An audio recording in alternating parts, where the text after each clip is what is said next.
Marie Forleo grew up in a working-class house on the Jersey Shore, watching her mother handle one setback after another with the same 4 words, delivered flatly, without much sympathy attached. A broken washing machine, a financial shortfall, a problem with no obvious solution in sight. Her mother's answer was always the same: everything is figureoutable. It was not offered as comfort. It was offered as a fact, stated the way you might state that water is wet, and Forleo absorbed it early enough that it became less of a piece of advice and more of a default operating assumption, the lens she ran every subsequent obstacle through for the rest of her life, long before she built a business, a television show, and eventually a best-selling book around the same 4 words. She has been explicit, in interviews and in the book itself, that the phrase was never delivered with any accompanying explanation or method attached. It functioned, in her household, closer to a household rule than a piece of coaching, repeated flatly enough, often enough, across enough genuinely difficult circumstances, that questioning whether a given problem might simply be unsolvable was never really presented as an available option in the first place. The book, in large part, is Forleo's attempt to reverse engineer that inherited certainty into something a reader, without the same upbringing, could deliberately build for themselves. Her core argument, decades later, is that this single belief, held firmly enough, functions less like optimism and more like a specific cognitive habit with measurable downstream effects. A person who genuinely believes a problem is solvable behaves differently while working on it than a person who has already, consciously or not, decided the problem is probably unsolvable. The first person keeps generating options. The second person stops looking for them long before the actual limits of the situation have been reached, and Forleo's claim is that this difference in behavior, not any difference in raw talent or circumstance, accounts for a surprising share of who eventually solves a hard problem and who quietly gives up on one that, in retrospect, had a solution available all along. In this video, I want to walk through the specific mechanisms she builds this argument on, the practical techniques she offers for putting it into practice, and where, honestly, the book's relentless optimism deserves a more careful, qualified reading than its confident tone always invites. This is a longer breakdown than usual because the subject deserves the space. Stay with me. The core mantra as cognitive habit. Forleo treats the phrase, "everything is figureoutable," not as a slogan to be repeated for comfort, but as a deliberate override for a specific, common mental habit she calls the excuse reflex, the fast, largely automatic generation of reasons a goal cannot be pursued, which tends to fire well before any genuine, effortful attempt to solve the problem has actually begun. The specific mechanism she describes is that most people encounter an obstacle and experience, almost simultaneously, both the obstacle itself and a fully formed narrative explaining why it cannot be overcome, a narrative that arrives so quickly it feels like an observation of fact rather than a choice being made. Repeating the mantra deliberately, she argues, is not magical thinking. It functions as a specific interrupt, a forced pause between the obstacle and the excuse, creating just enough space to ask what a genuine attempt at a solution would actually require, rather than accepting the first, fastest explanation for why no attempt is worth making. She is specific that this habit has to be practiced repeatedly on small, low-stakes obstacles before it reliably shows up during larger ones, arguing that a mental habit exercised only in emergencies rarely holds up under real pressure. In the same way, a physical skill practiced only occasionally under stress tends to fail exactly when it matters most. She offers a specific test for distinguishing a genuine excuse from a legitimate limitation, asking whether the reason given for not pursuing something has actually been tested against real effort, or whether it has simply been assumed true because testing it would be uncomfortable. A stated financial constraint, a lack of connections, or a missing skill in her framing only qualifies as a genuine limit once real attempts to work around it have been made and have genuinely failed, not the moment the obstacle is first noticed and immediately accepted as final. Fear as a compass. Forleo reframes fear directly, arguing that fear is frequently misread as a stop sign when it is more accurately read as evidence that something genuinely matters to you. She points out that people rarely feel significant fear about outcomes they are indifferent to. The intensity of fear attached to a particular goal, in her framing, correlates more closely with how much a person actually cares about the outcome than with how genuinely dangerous or unwise the pursuit actually is. The specific technique she offers is treating fear as directional information rather than as a verdict. Instead of asking whether the fear should be obeyed, she recommends asking what the fear is actually pointing toward, since a goal significant enough to generate real fear is frequently a goal significant enough to be worth the discomfort of pursuing anyway. She distinguishes this from reckless disregard for genuine danger, noting that the technique applies specifically to the ordinary, non-physical fear of failure, judgment, or uncertainty that tends to block meaningful goals, not to legitimate safety concerns that deserve to be heeded rather than reframed. She extends this into a specific observation about the absence of fear as well, arguing that a complete lack of any fear around a stated goal is sometimes a quieter warning sign of its own, an indication the goal may not actually be significant enough to the person claiming it to generate genuine stakes. In this framing, the presence of fear is not simply tolerable friction to push through. It is treated as active, useful evidence about where a person's real priorities lie, distinct from where they might claim their priorities lie when asked directly. Complaints as clues. One of the more distinctive ideas in the book treats chronic complaint as diagnostic information rather than simply unpleasant venting. Forleo argues that the specific things a person complains about repeatedly over months or years often point directly toward an unmet need or an unrealized capability, precisely because sustained irritation about a particular gap tends to indicate the gap matters enough to that person to keep noticing it, long after someone genuinely indifferent to the issue would have stopped paying attention to it entirely. The specific practice she recommends is treating a recurring complaint as a prompt for a specific question. What would it look like to actually solve this, rather than simply repeat the complaint, which she argues most people never ask because the complaint itself has become comfortable, a familiar groove that requires no further action to maintain. A complaint repeated for years without any accompanying attempt at a solution is, in her framing, frequently less about the specific problem and more about an underlying reluctance to fully commit to solving it, since committing would remove the comfortable, low-stakes activity of simply naming the problem out loud.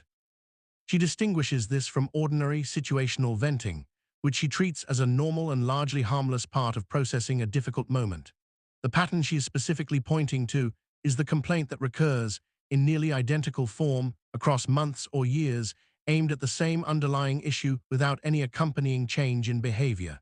It is the persistence and repetition, not the presence of complaint itself, that she treats as the meaningful signal worth investigating. The trap of how fair is fair. Forleo names a specific pattern she considers one of the more effective ways people talk themselves out of solving a genuinely solvable problem, dwelling on whether a given circumstance is fair, rather than moving directly to the separate question of what to actually do about it. She is careful to acknowledge that many circumstances genuinely are unfair, and does not argue otherwise. Her specific claim is that fairness and solvability are different questions entirely, and confusing them tends to produce paralysis, since a problem correctly identified as unfair does not thereby become unsolvable, but treating unfairness as the final word frequently causes people to stop looking for a solution at exactly the point where a solution might still be available. Practical shift she recommends is deliberately separating the two questions in sequence, acknowledging unfairness honestly where it exists, and then asking, as a genuinely separate step, what the next available action actually is, regardless of whether the situation is fair. She argues this sequencing matters because attempting to answer both questions simultaneously tends to let the emotional weight of the fairness question consume the energy that the second, more practical question actually needs. She is specific that this separation is not the same as minimizing genuine grievance or pretending unfairness does not matter. The honest acknowledgement comes first, given its full weight, rather than being rushed past. What she is arguing against is the specific pattern where that acknowledgement becomes a permanent resting place, an end point rather than a step, with the practical question of what to do next indefinitely deferred, because it feels, in the moment, almost disrespectful to the legitimate grievance to move past it toward action. B-work. Forleo addresses perfectionism directly, treating it not as high standards, but as a specific, disguised form of procrastination, one that feels virtuous enough to avoid the scrutiny simple avoidance usually receives. Her specific recommendation, deliberately provocative in its phrasing, is to aim explicitly for B-work on a first attempt, producing something genuinely imperfect and getting it into the world, rather than waiting for a polished version that perfectionism will, by its own internal logic, never actually consider finished. The specific mechanism she describes is that perfectionism creates an impossibly high bar specifically, because an impossibly high bar can never be met, which provides a permanent, self-justifying reason to keep delaying without ever having to confront the more uncomfortable possibility of putting a flawed, honest attempt in front of other people. B-work, deliberately embraced, removes this escape hatch, forcing something real into existence that can then actually be improved, tested, and revised, none of which is possible for a project that exists only as an unstarted, theoretically perfect idea. She is specific about the emotional resistance this technique tends to provoke, particularly among people who have built part of their identity around being thorough or high standard, noting that deliberately releasing imperfect work often feels, at first, like a genuine lowering of standards rather than what she argues it actually is, a strategic reallocation of effort away from an unreachable first attempt and toward the considerably more productive work of revision, which can only begin once something imperfect actually exists to revise. Ready, fire, aim. This is Forleo's most direct challenge to conventional planning advice, inverting the familiar sequence of ready, aim, fire into something closer to ready, fire, aim, prioritizing early, imperfect action over extended preparation, on the theory that meaningful information about what actually works rarely arrives through planning alone, and instead emerges primarily through direct contact with a real attempt. The specific claim is that extensive upfront planning frequently substitutes the comfortable feeling of preparation for the considerably more uncertain, more informative experience of actual attempt and feedback. A plan built entirely in the abstract, without any real-world contact with the problem, tends to be built on assumptions that only reveal themselves as wrong once genuine action begins, which means the planning itself, however thorough it feels, often has to be substantially revised anyway the moment real execution starts. Forleo argues that compressing the gap between decision and first attempt, even an imperfect one, produces faster, more useful learning than a longer planning phase most people mistake for productive progress. She pairs this with a specific warning about what she calls research as procrastination, the habit of continuing to gather information about a decision well past the point where additional research is actually changing the underlying choice, because the activity of researching feels productive and carries none of the exposure that an actual attempt does. The specific test she offers is asking whether the next hour of research is likely to meaningfully change the decision, or whether it is simply postponing the more uncomfortable step of acting on information that has already, in practice, been sufficient for some time. Breaking overwhelm into the next right move. For goals large enough to feel paralyzing in their entirety, Forleo recommends deliberately narrowing focus to what she calls the next right move, the single, concrete action available right now, rather than attempting to hold the entire scope of a large project in mind while deciding whether to begin. The specific mechanism is that overwhelm is frequently generated not by the actual difficulty of any single next step, which is usually manageable, but by the mind attempting to simulate and solve the entire remaining project at once, a task considerably harder than the current moment actually requires. Narrowing attention specifically to the next available action and treating everything beyond it as genuinely irrelevant until that action is complete removes most of the cognitive load responsible for the overwhelm in the first place, allowing forward motion to continue even when the full scope of the eventual goal remains, realistically, still unclear. She notes that this narrowing is not the same as ignoring the larger goal entirely, which she treats as a separate and equally important frame to return to periodically, at moments deliberately set aside for that purpose rather than continuously, moment to moment, alongside the immediate task. The specific skill she is describing is toggling deliberately between the wide view, useful for orientation and periodic course correction, and the narrow view, useful for the actual work of the current step, rather than attempting to hold both simultaneously in a way that tends to produce exactly the paralysis the technique is meant to prevent. Now let us be honest about this book. Forleo writes with genuine warmth, energy, and a considerable gift for memorable, quotable framing and several of the specific techniques, particularly the reframing of fear as directional information and the deliberate embrace of imperfect first attempts, are well aligned with independently established research on procrastination, perfectionism, and avoidance behavior, even where Forleo herself presents them primarily through personal anecdote rather than citation. There is a fair and frequently raised critique worth engaging directly, however, regarding how universally the book's central claim actually applies.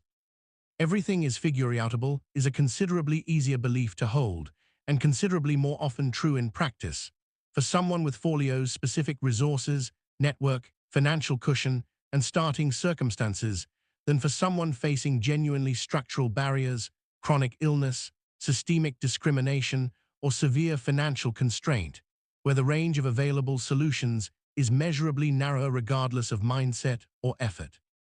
The book generally addresses obstacles at the level of individual psychology and has comparatively little to say about circumstances where the actual, practical range of figureoutable options is meaningfully constrained by forces well outside any individual's control, no matter how creative or persistent that individual becomes. This does not make the underlying psychological observations wrong. A person facing genuinely difficult circumstances still benefits from not needlessly narrowing their own already limited options through premature, unexamined excuse-making, which is the specific pattern the book's core mantra is built to interrupt. It does mean the book's confident, universal framing, everything without meaningful qualification, is considerably less careful than the actual claim being defended, which is closer to a narrower, more defensible point, that most people give up on solvable problems well before they have actually exhausted the realistically available options. Not that every problem, regardless of circumstance, is equally solvable through mindset and effort alone. There is a related, more technical critique worth naming as well. The book is built almost entirely on personal anecdote and stories collected from Forleo's own coaching clients and audience, presented with considerable narrative confidence, rather than on controlled research directly testing whether the specific techniques, the mantra repetition, the fear reframe, the B-work standard, produce measurably better outcomes across a broad, representative population. Several of the individual techniques align reasonably well with independently established findings in psychology on procrastination, self-efficacy, and behavioral activation, but the book itself does not engage with that literature directly, relying instead on the persuasive force of specific, vivid success stories, which is a common and effective device in this genre, though a considerably weaker form of evidence than a reader might assume from the confident tone in which it is delivered. So what do you actually take from this? The most immediately useful shift is treating the first explanation for why something cannot be done as a hypothesis to interrogate rather than a fact to accept. The specific practice, pausing deliberately between an obstacle and the excuse that follows it, is small enough to apply immediately, well before any larger goal is at stake, which is precisely where Forleo argues the habit actually needs to be built. The second useful idea is reading fear as directional information rather than as an automatic stop signal, specifically for the ordinary fear of judgment, failure, or uncertainty that tends to block meaningful goals rather than for genuine physical danger. The presence of real fear around a particular goal is frequently evidence the goal matters, not evidence it should be avoided. The third useful idea is the deliberate embrace of imperfect first attempts, whether framed as B-work or as the ready, fire, aim sequence. Waiting for a fully formed, polished plan before beginning is, for most projects, a considerably less reliable path to genuine competence than starting with something rough and improving it through direct contact with real feedback. The fourth useful idea concerns the specific, recurring complaints in your own life worth treating as data rather than background noise.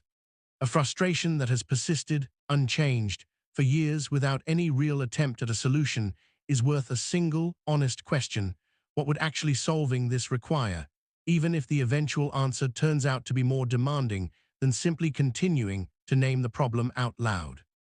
The fifth thing is simply this: the claim that everything is figureoutable is most useful and most defensible, not as a universal guarantee about every circumstance regardless of its actual constraints, but as a specific check against the very common, very human habit of giving up on a genuinely solvable problem several steps before the realistic limits of the situation have actually been reached. Read that way, narrower than the book's own title suggests, the underlying practice holds up considerably better than the more sweeping version of the claim ever needed to be true in the first place. Thanks for watching all the way through. Not every obstacle bends to effort alone. A great many more of them do than the excuse arriving first ever wants you to believe.